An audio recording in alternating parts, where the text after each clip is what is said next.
이 시간 하나님 영광의 통로란 제목으로 말씀을 전하도록 하겠습니다. 인류 학자들이 우리 인간을 가리켜 다음과 같이 정의를 합니다. 사람은 학습하는 동물이다. 그렇죠? 인간은 태어났을 때부터 지금 한 생을 마감하기까지 끊임없이 배움의 과정을 겪어가는 것이 사람이다라고 할 수 있습니다. 저도 젊었을 때, 지금도 젊지만 조금 더 젊었을 때 지금보다 조금 더 젊었을 때 저도 그런 생각했던 것 같아요. 나름 이제 뭐 다른 사람들보다 내가 이런 부분에 있어서는 또 내가 하고 있는 분야에 있어서는 다른 사람들보다 나는 뛰어나다라는 생각을 하며 살아갔던 적이 있습니다. 물론 그때가 뭐 실력이 부족했다든지 모자랐다든지 그런 생각은 지금도 하지 않습니다. 하지만 인생에서 삶의 연륜이 쌓여가면 쌓여갈수록 나이가 들어가면 들어갈수록 점점 더 우리가 세상에서 배워나가는 것들이 있습니다. 경험을 통해서든지 지식을 통해서든지 사람의 관계 속에서든지 우리는 끊임없이 배워나가는 과정이 있습니다. 그래서 어느 순간 저의 삶을 돌아봤을 때 그때 제가 나는 이 분야에 있어서는 내가 지금 하고 있는 전공 분야에 있어서 내가 참 다른 누구보다 뛰어나라고 생각했던 것들이 얼마나 어리석은 생각인지를 알 수 있게 됩니다. 제가 한 가지 음악에 대해서 한번 얘기를 해보겠습니다. 모차르트는 정말 그 당시 때 아주 천부적인 그런 음악가였습니다. 모차르트를 기점으로 고전파와 낭만파로 음악의 시대가 나뉩니다. 갑자기 뭐 무슨 뜬금없는 소리 나는 듯이 눈에 먹금 드는데 그냥 들으세요. 알죠? 네. 바로크 시대 이후에 이제 고전 음악 시대가 이루어지게 됩니다. 그 고전 음악 시대 때 유명했던 많은 사람들이 있는데 이제 그 끝에 갑자기 모차르트라는 한 사람이 천재가 나타나게 돼요. 그 모차르트라는 천재가 고전파가 이전까지 추구해오던 그런 음악의 기법과 방식의 틀을 다 깨어부수고 새로운 틀을 만들어 버립니다. 그게 바로 낭만파예요. 그래서 모차르트를 기점으로 고전파와 낭만파가 나눠지고 고전파와 낭만파를 통틀어서 그 음악의 세계를 완성시킨 사람이 베토벤입니다. 그래서 음악의 세계에서 모차르트는 천재라고 인정을 받는다면 베토벤은 음악의 완성을 일으킨 사람에게 서 악상 베토벤이라고 얘기하는 거예요. 더 고차원적인 그런 명칭을 주는 거죠. 근데 더 중요한 것은 그러한 모차르트가 천재적인 아주 기발한 방법으로 음악을 만들었어요. 그 나이 때에 도저히 생각할 수 없는 음악의 감수성과 여러 가지 음악적인 기법들로 사람들을 경악하게 만듭니다. 물론 베토벤이 이제 모차르트보다는 한참 후배지만 베토벤이 나이가 들어서 모차르트가 한창 활동하던 시기 30대 초반에 베토벤의 음악이 과연 모차르트만큼 수준이 되는가? 사실 발끝에도 못 미칩니다. 그래서 사람들은 베토벤은 결코 모차르트를 넘어갈 수 없어. 결코 모차르트와 같은 선상에 오를 수가 없어라고 생각했습니다. 하지만 안타깝게도 그 모든 사람들의 의견을 다 깨트려버리는 아주 위대한 베토벤이 나타나게 됩니다. 언제? 바로 베토벤의 인생의 말년에 그가 온갖 여러 가지 삶의 역경과 아픔과 또 이별과 그리고 자신이 여러 가지 사람들로 받아왔던 여러 질타 그런 것들이 계속해서 그의 음악의 완성도를 높여가기 시작한 거예요. 그래서 마지막에 우리가 잘 아는 운명교향곡 그 당시 때 베토벤은 귀가 이제 들리지 청력을 잃어버린 상태였어요. 귀가 들리지 않는 상태였는데 사실 오늘날 현대에는 이제 뭐 고칠 수 있죠. 그 뭐 보청기를 끼다든지 이제 의학적인 기술로 고칠 수 있지만 그 당시 때는 그런 게 없잖아요. 귀가 들리지 않는 가운데 그가 운명교향곡을 만든 거예요. 그 위대한 운명교향곡. 어쨌든 귀가 들리지 않는 가운데 자기가 피아노를 치면서 악보를 그린 것이 아니에요. 순전히 그가 음악적인 화성학적인 이론과 그가 생각하고 이미지가 떠오르는 모든 음악적인 감각을 다 동원하여서 운명교향곡을 만든 겁니다. 한번 생각해 보세요. 음악하는 사람이 귀가 들리지 않는데 음악을 만든다는 거예요. 정말 놀라운 일이죠. 근데 그러한 가운데 운명교향곡을 만듭니다. 만들고 세상에 짠 하고 내밀었을 때 사람들의 반응은 경이롭다. 신이 만든 작품이다. 사람이 어떻게 이와 같은 음악을 만들 수 있는가? 할 수 있는 모든 찬사가 쏟아지는 거예요. 근데 베토벤이 그렇게 할 수 있었던 이유가 그가 뛰어난 머리가 있었기 때문에 다른 사람들보다 뛰어난 어떤 재능이 있었기 때문에 그렇지 않아요. 노력의 결과. 세상에서 정말 여러 가지 아픔과 슬픔과 고통과 기쁨과 즐거움, 그가 지금까지 인생에서 겪어왔던 모든 삶의 감정들을 운명이란 교향곡에 다 담아낸 거예요. 그게 바로 악상 베토벤이 나타나게 된, 악상 베토벤이라는 한 사람의 인생의 모든 것들을 담아낸 것이 바로 운명 교향곡이랍니다. 제가 이 말씀을 드리는 이유는 분명합니다. 우리의 모든 사람은 나이가 들어가면 들어갈수록, 인생에서 우리의 연륜이 쌓여가면 쌓여갈수록 누구나 성장하게 되고 성숙하게 된다는 겁니다. 근데 우리가 다른 누군가로부터 또는 우리 인생에서 받았던 그런 교훈과 경험과 이 모든 것들이 우리에게서 끝나는 것이 아니라 그것이 다른 누군가에게 도움을 주고 가르침을 주는 통로가 된다는 거예요. 베토벤이라는 한 사람이 나타나서 그가 그의 모든 인생을 다 종합하여서 하나의 곡을 만든 것이 운명 교향곡입니다. 그 운명 교향곡을 통해서 이제 클래식이라는 음악 분야에서 그 대를 잇는 수많은 또 뛰어난 음악가들이 나타나게 됩니다. 정말 놀라운 것은 베토벤은 운명 교향곡을 만들었을 뿐인데 그 운명 교향곡을 통해서 자극받고 배움을 받은 사람들이 그것을 계속해서 개성을 발전시켜서 수많은 다양한 음악들로 표출되어졌다는 거예요. 베토벤은 한 사람이 이처럼 후대에게 더 많은 음악적인 영감을 불러일으키는 통로가 되었다는 겁니다. 여러분들도 마찬가지죠. 부모로부터 배운 부분들이 있을 것입니다. 여러분들 지금까지 자라오면서 선생님들로부터 배운 것들이 있을 겁니다. 교회 안에서도 여러분들의 선배 또는 여러분들의 부모님 또는 여러분들을 가르쳤던 교사분들, 그런 모든 분들을 통해서 여러분들이 배워오면서 오늘날 이 자리에 있다라고 저는 생각을 합니다. 그렇죠? 만약에 여러분들이 이끌어왔던, 여러분들을 가르쳤던 그분들이 없다면 오늘날에 우리가 있을 수 있을까요? 없다는 거예요. 저 또한 마찬가지입니다. 제가 한 명의 목사가 되기 전에 저는 한 명의 성도이고, 그러한 제가 성도로서 또 살아온 모든 삶을 봤을 때 저를 이끌어고 가르쳐 왔던 분들이 존재한다는 겁니다. 그리고 그분들로부터 받았던 모든 것들이 저 또한 이제는 한 명의 목회자로서 저에게 맡겨진 청년들에게 또는 성도들에게 그것을 흘려보내는 통로가 되고 있다는 거예요. 우리 청년들도 마찬가지죠. 우리 디모데 지체들도 여러분들이 저한테 배움을 받는다면 또한 여러분들이 받은 것을 흘러보낸 통로로서 이미 교사의 직분 또는 여러 가지 교회에서 섬김의 직분을 통해서 이미 쓰임받고 있다는 거예요. 그런데 이 부분에 있어서 사도 바울은 우리에게 너무나도 중요한 말씀을 전합니다. 그것이 무엇이냐? 우리가 단순히 우리가 받은 것을 흘려보내는 통로로서만 끝내서는 안 된다는 거예요. 우리가 그러한 통로로서 쓰임받을 때 궁극적으로 우리에게는 분명한 목적이 있다는 겁니다. 바로 하나님 영광의 통로가 되는 목적. 우리가 배운 것이 다른 사람들에게 흘러가는 것, 우리가 받은 은혜가 다른 사람들에게 흘러가는 것, 그 모든 것이 누구를 위한 것이 되어야 된다? 하나님 영광을 위한 것이 되어야 된다라고 우리에게 말씀하고 있는 겁니다. 먼저 우리 본문 18절과 19절 말씀을 함께 읽겠습니다. 시작.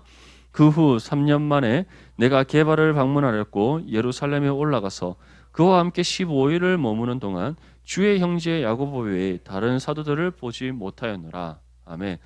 사도 바울이 이제 다메섹으로 가는 길에서 부활하신 예수 그리스도를 만납니다. 그를 만나고 난 이후에 이제 바울이 회심의 역사가 일어나게 되었죠. 근데 그 이후에 사도 바울이 바로 사도로서 직분을 감당한 것이 아닙니다. 오늘 무엇이라고 얘기합니까? 3년이라는 만 3년이라는 시간이 흘렀다라는 것이죠. 그러면 그 3년의 시간 동안 사도 바울은 무엇을 했는가? 하나님께서는 그 기간 동안에 사도 바울을 준비시키는 과정이 있었다는 겁니다. 그가 이전에 갖고 있었던 구약에 관한 모든 지식들, 이 지식들을 통해서 그가 만난 부활하신 예수 그리스도를 향하게 하시는 은혜를 주셨다는 것이죠. 하나님께서는 이미 창세기서부터 이 땅 가운데 오실 메시아에 대한 예언을 주셨습니다. 뱀이 여인의 발꿈치를 상하게 할 것이요 여인을 통해서 그 뱀의 머리가 상하게 될 것이다라는 말.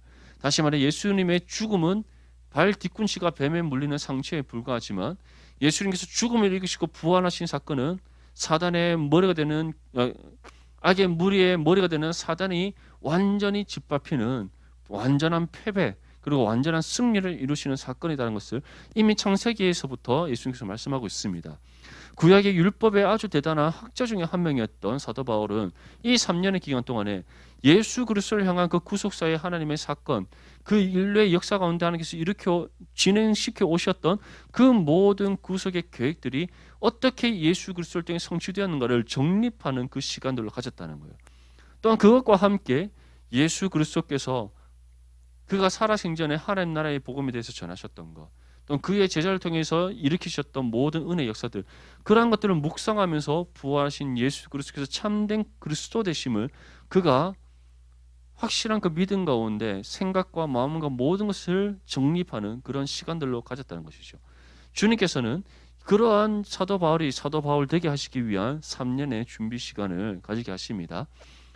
우리 또한 마찬가지입니다. 여러분들이 하나님 앞에 어떠한 은혜의 통로로서 쓰임 받는 것, 어떠한 하나님의 영광의 통로로서 위해서 우리가 쓰임 받기 위해서는 그에 합당한 준비됨의 시간이 필요하다는 거예요. 근데 그것이 청년의 때일 수가 있고, 또는 그보다 더 어린 청소년의 때가 될 수가 있고, 또는 장년의 때가 될 수가 있습니다. 하나님께서 얼마만큼의 기간 동안에 우리를 준비시킬지 아무도 알 수 없습니다. 알 수 있을까요? 알 수 있을까? 아무도 알 수 없다는 거예요. 저 또한 마찬가지입니다. 하루는 지금 이기훈 전사님 안 계시죠? 오케이. 오늘 한국어 시험 치러 가셨어요. 없으니까 다행이네요. 뭐 이기훈 전사님하고 제가 한번 이렇게 말을 커피 마시면서 한번 얘기한 적이 있는데, 제가 아내랑 한 번씩 이런 얘기를 할 때가 있어요. 하나님께서 제게 주신 어떠한 응답이 있을 때, 하나님께서 그 응답에 대한 이제 결과를 만들어 가실 때 꼭 나에게 삶의 상황을 만들어 가신다. 도저히 이제는 옆으로 좌회전도 못하고 우회전도 못하고 뒤로 빠꾸도 못하고 무조건 직진만 할 수밖에 없는 상황을 만들어 가신다. 제가 그런 상황을 만들어 간다는 것을 딱 직감할 때 정말 싫어합니다. 왜냐하면 지금까지 제가 하고 싶어 했던 것에 대해서 응답해 주신 적이 한 번도 없으셨기 때문에, 혹시 여러분들 중에서 내가 정말 하고 싶은데 하나님 그 하고 싶은 거 딱 응답 있을 거지만 대체로 한 19은 아니지 않나요? 맞죠? 하나님이 참 왜 그런 심보가 갖고 계신지 모르겠는데 항상 우리가 원하는 것보다 좀 다른 응답을 주실 때가 많잖아요. 그렇죠? 대경제 맞죠? 더 좋은 기타를 사고 싶지만 하필이면 딱 적당한 거 맞죠?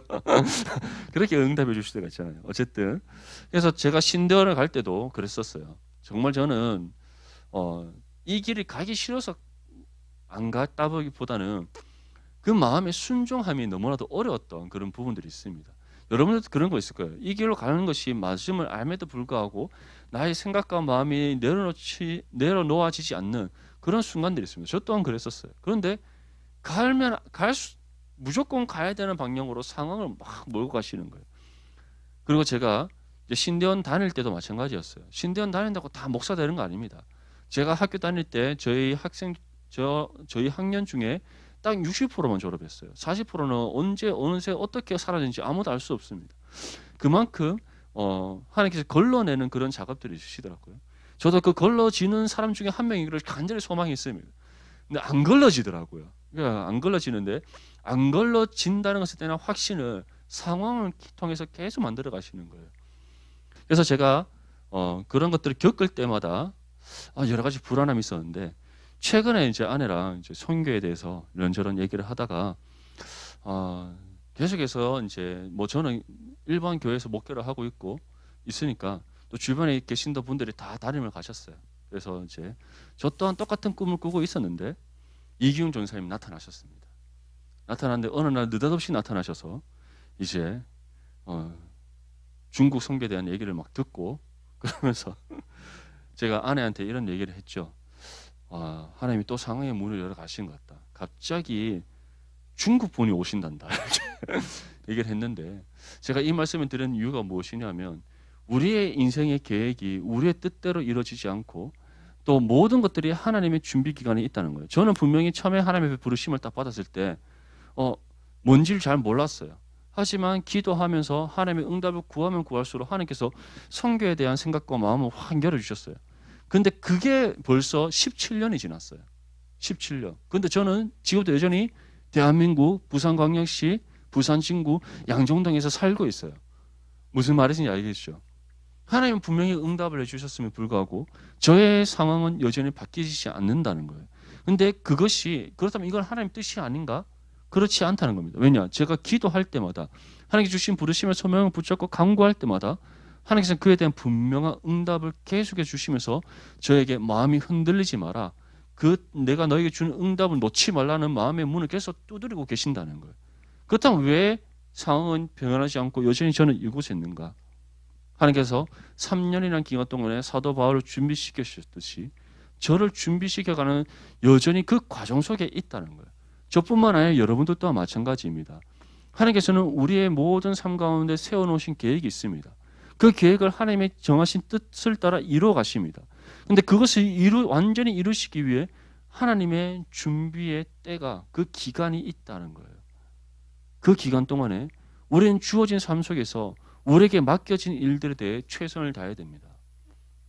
지금 학과 공부가 너무 적성이 안 맞습니까? 적성이 안 맞는 거 아니에요. 그 공부하게 하신 하나님 이유가 있습니다. 여러분들이 지금 다니는 직장이 너무 마음에 안 듭니까? 아니에요. 그 직장에 하나님께서 일을 맡기신 이유와 목적이 있다는 겁니다. 그것에서 묵묵히 우리의 삶을 살아갈 때 우리가 더욱더 열심히 하나님 앞에 경건의 훈련과 함께 주어진 삶 속에서 우리에게 맡겨진 일들을 감당할 때 하나님께서는 우리를 그 가운데 준비시켜 나가신다는 거예요. 그리고 때가 이르러 우리를 어떠한 통로로 쓰게 하신다? 하나님 영광의 통로로 사용하신다는 겁니다. 사도 바울이 처음부터 사도 바울의 모습으로 살아간 것이 아닙니다. 사도 바울이 얼마나 뭐가 난 사람이에요. 여러분들 이번에 동계수련 때 MBTI 할 거죠? MBTI 할 건데 사도 바울이 어떤 기질이냐면 약간 ESTJ 같은 성격이에요. 활동적인데 굉장히 디테일하고 감정 전혀 없고 사고와 판단만 가지고 눈에 보이는 대로 사람을 머리부터 끝까지 다 판단해서 쪼개버린 사람이 사도 바울이에요. 그래서 바나바는 어떤 스타일이냐? 바나바는 전형적인 ENFP 같은 사람이에요. 사랑이 충만하고 은혜가 충만하고 모든 것이 가한 사람. 우리 교회 INFP, ENFP 맞죠? 보면은 생각 없이 사는 것 같은데 아니에요. 그 바나바 같은 성격입니다. 모든 것을 다 품고 정말 우리 공동체 너무 많아서 탈이긴 한데 어쨌든 그런 사람이에요. 그런데 그런 사람이 누구 때문에 싸우게 되죠? 그의 조카인 마가요한 때문에 싸우는 거예요. 사도 바울은 절대 용납이 안 되는 거예요. 어떠한 경우도 용납 안 되는 거예요. 칼같이 잘라버립니다. 근데 바나바는 어떻게 합니까? 아니다. 부족하고 허물이 있더라도 품고 가는 거예요. 이게 그 성격이 달랐어요. 근데 나중에 바울이 노년의 인생이 됐을 때 디모데에게 편지를 보내면서 성경을 기록한 두루마리와 함께 누구를 자기에게 보내라고 합니까? 마가 요한을 보내라고 합니다. 그가 나에게 큰 유익이 된다. 사도 바울이 어떻게 그렇게 변화될 수 있을까요? 하나님이 우리가 아는 그 사도 바울이 사도 바울 되기 위한 과정을 그 준비의 과정을 계속해서 만들어 가시면서 하나님의 영광의 통로로서 온전히 쓰임받는 사도 바울이 되도록 그 모습을 만들어 가시는 과정이 그의 사역의 과정 속에서도 있었다는 겁니다. 어떻게 보면 하나님께서 우리를 준비시켜 가시고 만들어 가시는 과정은 우리의 전 삶 가운데 이루어지는 작업이라고 할 수 있다는 거예요. 근데 그 중에서도 첫 스타트를 끊는 그 때까지 사도 바울에게도 3년이라는 준비 기간이 있었다면 우리에게도 분명히 있다는 겁니다. 그 기간 동안 우리는 묵묵히 주어진 삶 속에서 우리에게 맡겨진 역할들을 잘 감당해낼 줄 믿습니다. 아멘. 우리 본문 20절에서 24절까지 한번 읽어보겠습니다. 시작. 보라, 내가 너희에게 쓰는 것은 하나님 앞에서 거짓말이 아니로다. 그 후에 내가 수리아와 길리기아 지방에 이르렀으나 그리스도 안에 있는 유대의 교회들이 나를 얼굴로는 알지 못하고 다만 우리를 박해하던 자가 전에 멸하려던 그 믿음을 지금 전한다함을 듣고 나로 말미암아 이 말씀이 정말 우리에게 중요한 부분인데 사도행전 9장의 말씀을 보면 이제 사도 바울이 예루살렘에 가게 됩니다. 예루살렘에 가게 된 이유는 그가 사도이냐 아니냐, 이 사람이 진짜 사도의 직분을 받은 사람이냐 아니냐를 검증하기 위한 작업이었어요. 그땐 그 예루살렘 교회에 사도 바울과 함께 있었던 사람이 3사람이 있습니다. 바나바, 그 다음에 사도 중에서 2명은 야고보와 베드로입니다. 근데 사도 바울이 갈라디아 말서를 계속해서 기록하여 우리에게 전하면서 그가 우리에게 일관되게 진술한 부분이 있습니다. 그의 사도의 직분은 사람으로부터 주어진 것이 아니라 누구로부터 주어졌다? 우리 주 하나님으로부터 주어진 것이다. 그는 자신이 전하는 모든 그리스도의 복음에 관한 부분들이 다른 누군가로부터 가르침 받은 것이 아니라 그의 안에 계신 성령께서 그가 이전에 갖고 있던 모든 구약에 대한 지식과 또한 그가 이전에 그가 이전에 청년의 때에 친히 만났던 예수 그리스도. 사도 바울이 예수님을 몰랐을까요? 그렇지 않죠. 예수님께서는 갈릴리 지방부터 해서 예루살렘까지 유대 온 지역에서 복음을 전하셨고 그에 대한 모든 소식을 듣고 직접 보고 아는 사람이 그 전에 이전에 청년 사울이었던 거예요. 근데 사도 바울이 이 3년의 준비 기간을 통해서 그 예수 그리스도께서 전하신 그 하나님 나라에 대한 복음과 그가 이전에 갖고 있던 모든 유대의 지식과 구약 성경의 지식과 이것이 하나로 일치되면서 그가 예수 그리스도에 대한 풍성한 지식과 지혜를 얻게 되었는 거예요. 그래서 그는 그 안에서 이 모든 복음의 진리를 깨닫게 하신 성령을 통해서 그가 예수 그리스도에 대한 복음을 전하는 것이지 누군가로부터 복음에 대한 가르침을 받은 것이 아니다라고 말씀하고 있는 겁니다. 그러면서 이제 사도 바울이 예루살렘에 가서 많은 유대인들에게 복음을 전하게 됩니다. 그때 일어났던 반응들에 대해서 사도행전 9장 27절에서 31절 말씀이 다음과 우리에게 전합니다. 제가 읽어드리겠습니다. 바나바가 데리고 사도들에게 가서 그가 길에서 어떻게 주를 보았는지와 주께서 그에게 말씀하신 일과 다메섹에서 그가 어떻게 예수의 이름으로 담대히 말하였는지를 전하니라. 사울이 제자들과 함께 있어 예루살렘에 출입하며 또 주 예수의 이름으로 담대히 말하고 헬라파 유대인들과 함께 말하며 변론하니 그 사람들이 죽이려고 힘쓰거늘 형제들이 알고 가이사라로 데리고 내려가서 다소로 보내니라. 그리하여 온 유대와 갈릴리와 사마리아 교회가 평안하여 든든히 서가고 주를 경외함과 성령과 위로로 진행하여 수가 더 많아지니라. 여기에 보면은 사도 바울이 이제 예루살렘에 성에 들어가서 사도 야고보와 베드로 그리고 바나바를 만나고 난 이후에 많은 다른 유대 그리스도인들과 함께 만나면서 복음을 전합니다. 근데 이 복음을 전할 때 누가 또 함께 있었다고 얘기하고 있습니까? 헬라파 유대인들이 있었다는 거예요. 이 헬라파 유대인들이 누구냐? 헬라 말을 아마 헬라어를 사용하는 정통 유대인들을 가리킵니다. 디아스포라 유대인들을 가리키는 것이죠. 근데 그들이 어떠한 사람이냐? 그들이 그리스도인이냐? 그렇지 않습니다. 분명히 기록하고 있죠. 헬라파 유대인. 헬라파 유대인이라는 것은 이제 헬라어를 사용하는 헬레니즘 문화 가운데 살아가고 있는 디아스포라 유대인들인데 그들이 지금 예루살렘에 와 있었다는 것이죠. 근데 그들은 어떠한 사람들이냐? 바울과 함께 옛날 청년 사울과 함께 유대 그리스도인들 다시 말해 예수 그리스도를 믿고 따르는 그의 제자들을 잡아 죽이는 일에 앞장섰던 사람들. 이전에는 청년 사울의 동지였으나 지금 그들이 누구를 향해 적대하고 있습니까? 바울을 향해 적대하고 있다는 거예요. 그들을 뜻합니다.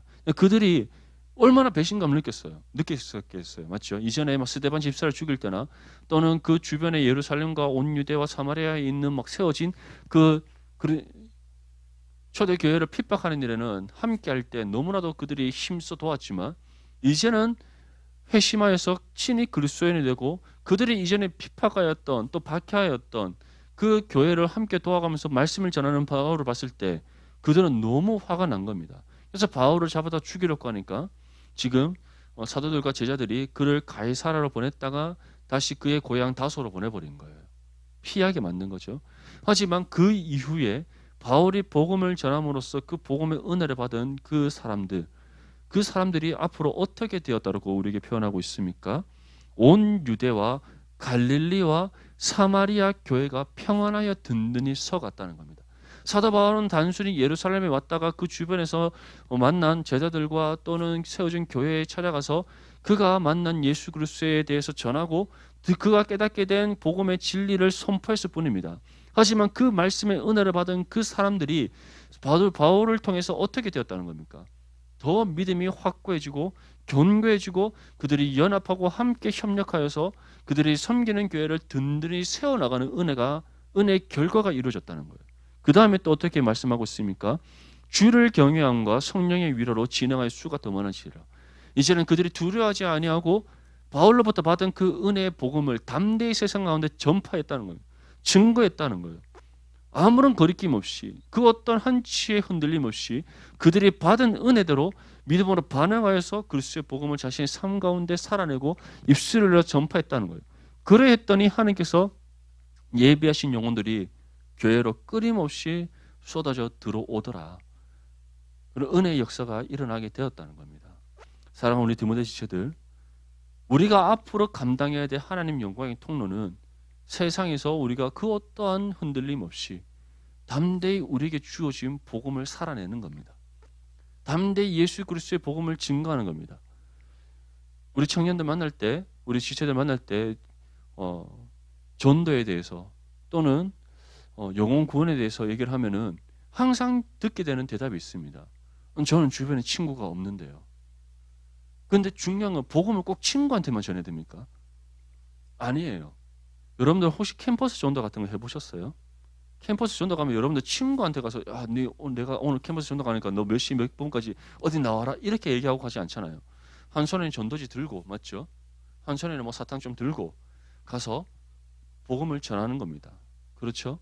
여러분들 선교 갔을 때, 단기 선교 캄보디아나 이런 데 갔을 때 거기에 여러분들 아는 분들 계세요? 아무도 없죠. 생판 다 모르는 사람인데 가서 여러분들이 그 어린아이를 섬기고 지역 주민들을 섬기잖아요. 왜 그렇습니까? 그 영혼을 사랑하는 마음을 주님께서 우리에게 주셨기 때문에 우리가 헌신하면 복음을 전하는 겁니다. 마찬가지예요. 우리는 어디서 누구에게 복음을 전해야 되는가? 여러분들 주변에서 여러분들이 살아가는 그 환경 속에서 만나는 모든 사람들을 가리킵니다.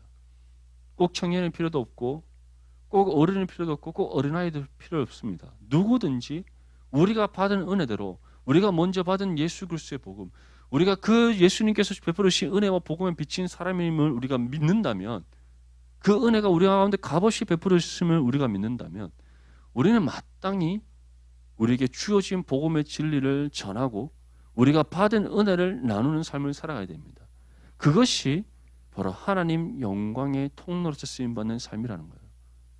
우리가 그러한 삶을 살아갈 때 그러한 우리를 통해 하나님께서는 예배하신 영혼들이 주님의 품으로 돌아오게 하시고 그 영혼이 돌아오는 은혜의 역사를 통해 하나님 나라와 의를 이 땅 가운데 이뤄가고 그러한 우리의 삶을 통해 하나님의 영광이 세상 가운데 나타나게 하시기 때문이에요. 그것이 바로 사도 바울이 지금 우리에게 전하고 있는 하나님 영광의 통로로서 쓰임받는 삶이라는 겁니다. 그래서 오늘 본문 24절 말씀에 사도 바울이 다음 것이 고백하는 겁니다. 나로 말미암아 하나님께 영광을 돌리니라. 사랑하는 우리 모든 디모데 지체들, 사도 바울처럼 여러분들이 하나님 앞에 합당하게 준비되어져서 하나님 영광의 통로로 쓰임받는 믿음의 삶이 될 수 있기를 축복합니다. 이를 위해 우리에게 주어진 그리스도의 복음, 우리가 먼저 받은 하나님의 그 은혜, 그것을 아낌없이 전하고 나누고 베풀어서 하나님 앞에 합당한 영혼구원의 열매 맺고 또한 그를 통해 하나님의 영광을 나타내는 진정한 하나님의 영광의 통로로서 쓰임받는 저와 여러분들의 삶이 될 수 있기를 주님의 이름으로 축복합니다.